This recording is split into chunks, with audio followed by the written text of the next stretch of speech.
Dans la vie, il arrive que tout ne se passe pas comme prévu. Dans l'entreprise aussi. Pourtant, chacun est à sa place. Le technicien s'affaire, le contrôleur contrôle, le manager manage, les machines et les procédures fonctionnent. Néanmoins, c'est l'accident. Et dans ce cas-là, le responsable est tout désigné. L'erreur humaine. Comme si le comportement humain était le seul capable d'expliquer l'inexplicable. Mais en est-on si sûr? D'accord, l'homme est faillible, mais il contribue aussi beaucoup à la sécurité. Il sait adapter ses gestes au contexte, rattraper les imprévus, il est capable de sentir quand le risque grandit. Alors, coupable?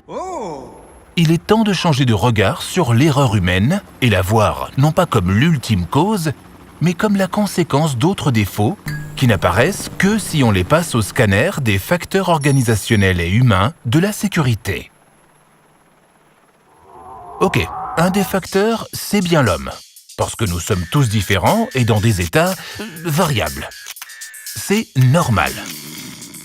Mais il y a d'autres facteurs, la situation de travail. Être à son poste de jour ou de nuit, sur du matériel neuf ou ancien, pendant un pic de production ou une période creuse. Autant de combinaisons pour une même tâche. Et le collectif de travail, que nous apprend-il ? Que la cohésion d'une équipe est facteur de sécurité, mais une ambiance dégradée augmente le risque d'erreur pour chacun. Et enfin, le facteur organisation et management. Les managers font-ils preuve d'écoute? Sont-ils exemplaires? Les procédures sont-elles claires ou ambiguës? La priorité est-elle donnée à la baisse des coûts ou à la sécurité? Ces 4 facteurs se combinent et influencent le comportement humain. Et souvent, un comportement jugé mauvais n'est que le reflet de conditions défavorables. S'intéresser aux facteurs organisationnels et humains, c'est donner les moyens aux femmes et aux hommes de faire un travail de qualité et en sécurité. Cela permet de traquer les grains de sable qui peuvent se mettre dans les rouages de l'organisation.